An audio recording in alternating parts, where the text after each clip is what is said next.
Live at VCAM Studio in Burlington, Vermont, The Gloved Fox.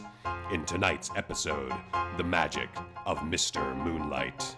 Performed by the BTV Radio Players, starring Amy Mills as Gracie Grant, the Gloved Fox, and Bastian Ferreira as Cecil Castleton Doyle and Mr. Moonlight. Also starring John Donahue, John Van Luling, and Rebecca Reel. Your announcer is Aaron Reel. Sound effects designed and performed by Lara Keenan, Toby McNutt, and Sue Wilson. Music by Kevin MacLeod. The Gloved Fox is written and directed by Andrew J. Rash.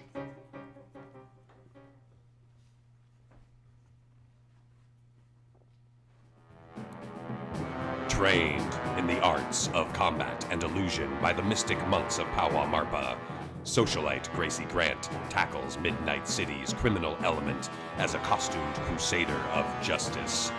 Though her methods put her at odds with the law, she has allies in her clandestine skulk. Fergus Macmillan and Jenny Golden, the only people to know her secret. These are the ongoing heroic exploits of the Vulpine Venturer, the vengeful vixen, that wily wonder, the Gloved Fox. It is very late in the evening, just outside Midnight City. Debutante Vera Blake and her husband, automobile magnate Simon Blake, stumble through the door of the townhouse that they share. Voila! Congratulations! You opened a door. From the man who could barely drive home. You're here safe, aren't you? Safe being a relative term. The floor threatens to rise up and pummel me, Simon. Oh, darling, I can't go on. Carry me up the stairs. My dear Vera, I'm not certain I could carry my own shoes upstairs right now, let alone your admittedly svelte frame. I'll get a blanket from the chaise. Simon, what was that? Stay here. I'll check it out. No, it could be one of those Midnight City murderers.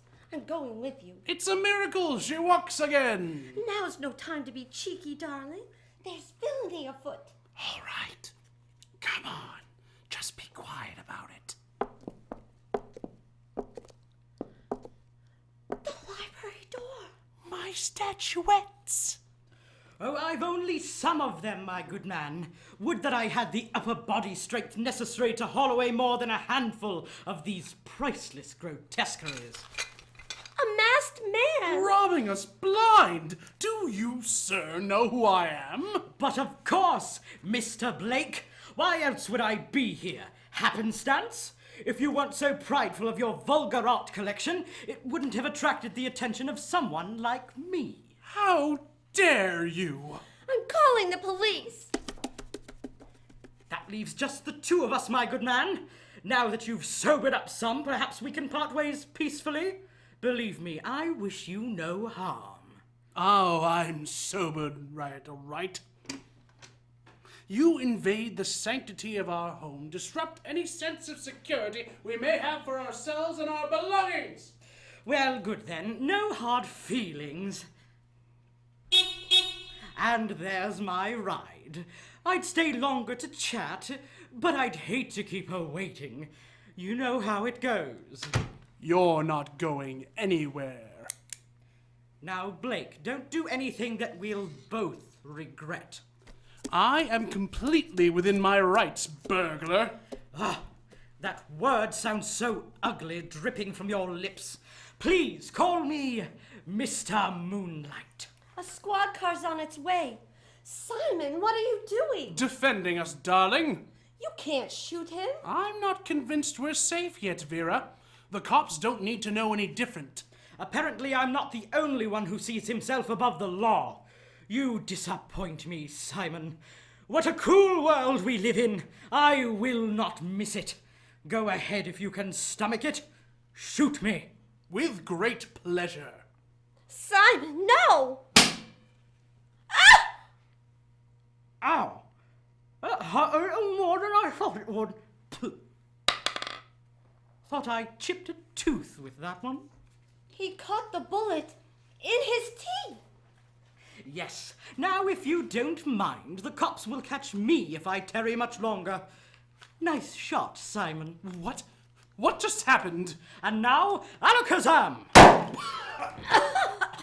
Smoke! He's getting away! He's gone! With my statuary! Meanwhile, a sleek gray sedan idles below. I've come bearing gifts, my dear. Now let us motor on before the police, or worse, the gloved fox arrives. Did the owners give you trouble? No more than I could handle. This time, such showing off would be the end of you. It's called theatricality, Carlotta love, and it's essential to my persona. Drive on. We have capers to plan and the midnight elite to rob. Tally-ho!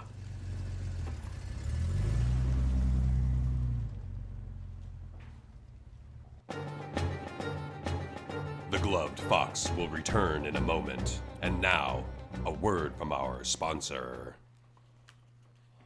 Are you tired of your prized possessions being stolen? Midnight City's finest can't always be on call.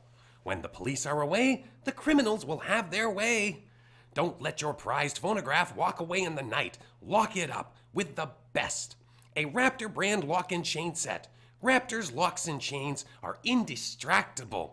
Forged from today's strongest metal alloys and welded with the Raptor's patented Dragon Flamethrower technology. Nothing breaks free from the Raptor. Raptor's locks and chains. Let nothing escape. Wait, what? You don't need to wrap them around me. Shh! My locks are inescapable. Lock it up, keep it safe. For now. Hey, someone get me out of here. Oh, go on, announcer. I'll give you a head start. Raptor's locks and chains. Keep your possessions safe and don't forget this. I'm getting out of here. Rick, you must help me, Rick. And now we return to our program. At the Fox Den, in the basement of the Equinox building, Fergus McMillan assists Gracie Grant as she travels the long road to recovery after suffering serious injuries at the hands of the Raptor. 47, 48, Hey, come on, Miss Grant. You're almost there. Just 2 more leg presses. 49. I thought this was supposed to get easier. Aye, not when you keep pushing yourself. 1 more. 50. Fantastic. I'm amazed at your progress, Tracy. You'll be out there again in no time. Hopefully, Fergus. There's a masked thief calling himself Mr. Moonlight who's been pilfering the art collections of some of Midnight's richest citizens. Yes, I've heard of him on the radio. He's struck 4 times in as many nights. And Kenning's men haven't been able to corner him yet. No, he's a slippery one. He's quite adept at sleight of hand and illusion, and he seems to have an extensive knowledge of the layout of the buildings he has targeted. He uses secret passages and shortcuts to make his escapes, and he always has a getaway car waiting at the shortest possible distance. You have certainly done your research. But have you simply considered the possibility he's simply using magic to escape? If there were such a thing as magic, Fergus, I would have. He is preying on superstitions to throw his victims off guard. His tricks will not work on me. Aye, but what about the Rast invisibility? Are that vamp's mind control powers? Or the mystic monks themselves who trained you? The monks trained me in the arts of combat and illusion, Fergus. You know that.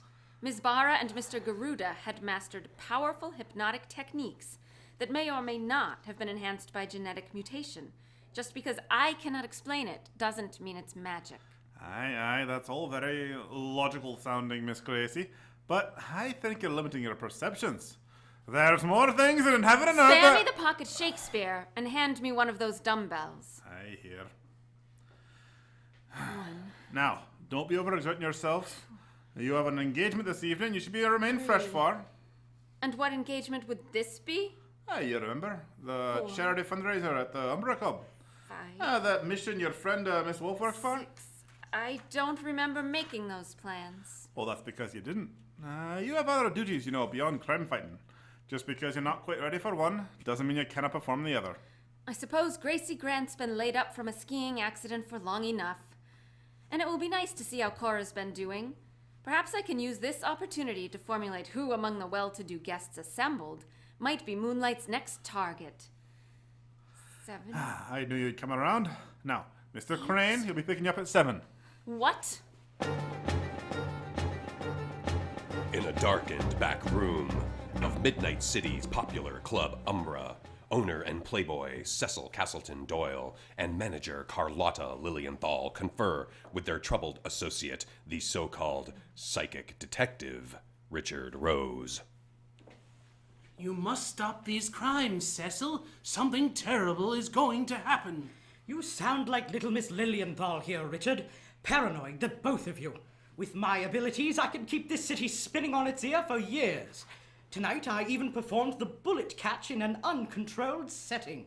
Cecil, I do not portend lightly. I have every confidence in your prestidigitation, but something is coming. A terrifying presence, and it has some connection to you. Your visions have become increasingly vague, Herr Rose. I am experiencing some interference, true, which is welcome, given some of the future glimpses to which I have been privy. Don't make light of Richard's abilities, Carlotta. I can't imagine what it must be like for him, his enhanced brain constantly being bombarded by incomprehensible images. I can. I am an artiste. Of Dadaist nonsense? Films, barrels, doors, oh! My friends, please. Ominous malevolence aside, tonight is the biggest score yet, and I need your creative and strategic brilliance more than ever. You are overstating our usefulness, Cecil. None of the targets you've provided have a challenge. The senses of Midnight's privileged class seem to be plagued by fiduciary distractions. Or dulled by an idle mind. True, which is why I'm thinking much bigger this time. The Palace Pinnacle. Of palace utilities? Minerva Merryweather's empire? You are becoming increasingly reckless, Manfred. There may be something to Richard's stricken vision after all. No. Wait. Let's hear him out. You are joking. You just banned Cecil against further robbery. Yes, but a successful heist of Miss Merryweather's priceless art would have net us a bigger haul than the others combined. Just one more operation, and we'd be out. For now, at least. Are you up for the challenge, Richard? Why do you think I said yes? A chance to match wits with the keenest and most ruthless mind Midnight City has birthed? It's worth the risk. Carlotta? Yeah, I'll go along with it. But I don't need to read the future to have a bad feeling about this. As the three thieves plot, we break for a brief word from our sponsor. Raptors Locks and Chains Emporium. Blowout summer sale. Raptors Locks and Chains Emporium. They're unbreakable, indistractable, inescapable. Huge savings on huge chains. Raptors Locks and Chains at the new Sugarman's Shopping Plaza, West Midnight City, off Highway 7. Lock it up, Midnight! And now, we return to Club Umbra's main hall, where a charity fundraiser for the 42nd Street Mission is being held. I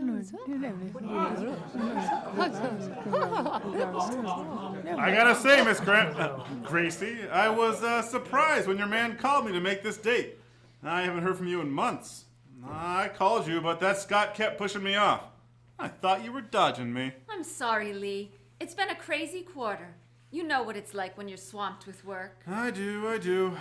In the wake of so many new crime stories, the Beacon made me a junior editor. I heard. Congratulations, darling. Yeah, well, it's a little too much desk work for me. I miss walking the beat. I think of a position of authority suits you. Oh, literally. The raise paid for this tux. And you cut a dashing figure in it. I'll say. Hello, Gracie. Minerva, what a pleasant surprise to see you here. Likewise, darling. I'd heard you were injured. It was nothing serious. I heard about your loss. I'm so sorry.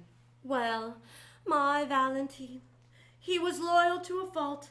Irreplaceable. Aren't you going to introduce me to your escort here? This is Lee Crane. Lee? Who doesn't know Minerva Merriweather? Crane, you're the reporter who covers the Gloved Fox. Crime. I cover crime. In an editorial capacity now. Those articles make the Beacon worth reading. The passion you have for your subject is so primal. Well, I appreciate the compliment, but I don't think you give the paper enough credit. I mean, we... And now, here you are, with pillar of the community, Gracie Grant. However did your paths cross? Lee, I'm feeling a bit lightheaded. Could you get me a glass of water? Oh, of course. Excuse me, ladies. Was it something I said? Exactly what is it you are saying, Minerva? He's a handsome man, that Lee Crane, in a bumbling sort of way. I imagine he's delightfully persistent, but he's a bit beneath you, don't you think? You're not being entirely fair, Minerva. Who could possibly be worth the attentions of the luminous Gracie Grant? Besides myself, of course. Cecil Castleton Doyle, ever the humble host. Humility's for lesser men. I trust you ladies are enjoying our little soiree. Immensely. I relish this opportunity to catch up with my dear friend Gracie. I never thought I'd see her again after the accident. Oh, I didn't know. It wasn't serious, really. I must say, Cecil, that I am impressed by your newfound civic awareness. What's impressive is the deviled egg platter, compliments of the Palace restaurant. You've outdone yourself, Minerva. It was our pleasure. We could hardly expect the soup kitchen to serve here, can we? No, I suppose not. I hope you're not only here tonight for business. Miss Lilienthal has booked some of the biggest bands to entertain us into the wee hours. I wouldn't miss it. I'll oversee the service since I'm here, but I have the utmost confidence in my staff. I'd say my track record on hiring murderers is still pretty respectable. Wouldn't you say, Gracie? Oh, I didn't mean to imply... I'm not taking offense, Cecil. Just sharing a rather grim inside joke. It's not funny, Minerva. Oh. Why don't we let Cecil decide? I had the misfortune of hiring a very disturbed man, Cecil. An extremely dangerous man in retrospect. What's funny is that it was in my restaurant he ran afoul of our resident masked marvel. The Gloved Fox. Of course. And that very night, do you know who called to inquire about my soon-to-be infamous employee? The police? Gracie Grant. She had lost, what was it again, dear? A brooch? At the restaurant the day before, and thought Kent might have picked it up. Did you ever retrieve your jewelry, Gracie, after he was apprehended? No, Minerva, I did not. Pity. Such a coincidence. I find it funny. I guess you had to be there. You two obviously need to discuss something, so I'll leave you to it. Good to see you, Gracie. Minerva. Cecil. Now, what was I saying before we were so rudely interrupted? Oh, yes, Mr. Crane. I'm not interested in your opinions on Mr. Crane. You should be, my dear, dear friend. I only have your own best interests at heart. Your proximity to that man is a danger to you both. Can't you see that? I'm beginning to. Good. Well, I must check on my men, make sure everything is operating as it should. I'll be seeing you, Gracie Grant. Huh, can you believe that? Miss Merriweather just brushed past me like she didn't even see me at all. Anyway, here's your drink. Sorry it took me so long. You would not believe the line at that bar. I have to go. Already? We just got here. Oh, no, I have something I forgot to take care of. I'll be back soon. Now, don't you move, darling. I'd hate for you to be gone by the time I return. I'll be here. Good. As Club Umbra's event stretches late into the evening, a masked intruder silently invades the penthouse of the palace pinnacle, the tower Minerva Merriweather calls home.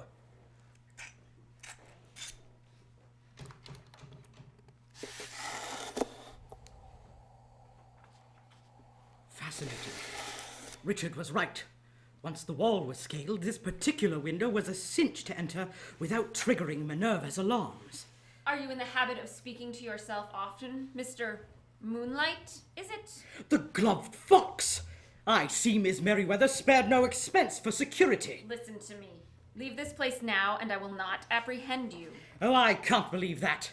Why else would you be here? You've stumbled into the lair of something far more sinister than you realize. I did receive a nebulous warning about that, yes. Luckily, I'm not alone. Carlotta, flex some muscle. If I must. This fox person in gloves is surprisingly light. And you are surprisingly strong. I eat my Wheaties. Care to go again? I'm not here to fight either of you. Very prudent of you, my fine foxy friend. You wouldn't win. You may sit there and watch us rob Minerva Merriweather blind, or exit through the window. Your choice. Again, I implore you to leave while you still can. These empty threats are unbecoming. You were supposed to be this unstoppable force, the wily wonder, the sentry of Midnight City. I'm somewhat disappointed. This is no game, Mr. Castleton Doyle. Very smart of you. What gave me away? Your disguise is a domino mask. Your assistant here is Carlotta Lilienthal, the manager of your club. Even in a darkened room, those are hard details to miss. I told you I needed a code name. You've got me over the proverbial barrel. Logically, I should shoot you and carry on like nothing happened, but that's so unseemly. Carlotta, keep the fox occupied while I grab what we came for and try to figure out our next move. I could remove her mask. That's an excellent idea. It'll level the playing field at least. Did you say her? You're very perceptive, Miss Lilienthal. I know women, Miss Fox. Why don't you just hand over the mask? I don't want to hurt you. You won't. Very well. Challenge accepted.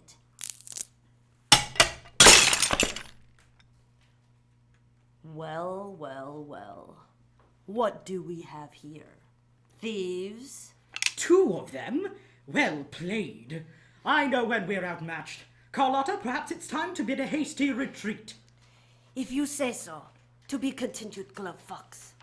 Oh no, you're not going anywhere. I beg to differ. Ta! Gone. No matter. I'll find them later. You just have me to deal with now, Minerva. I've been looking forward to it, Gracie Grant. Very much.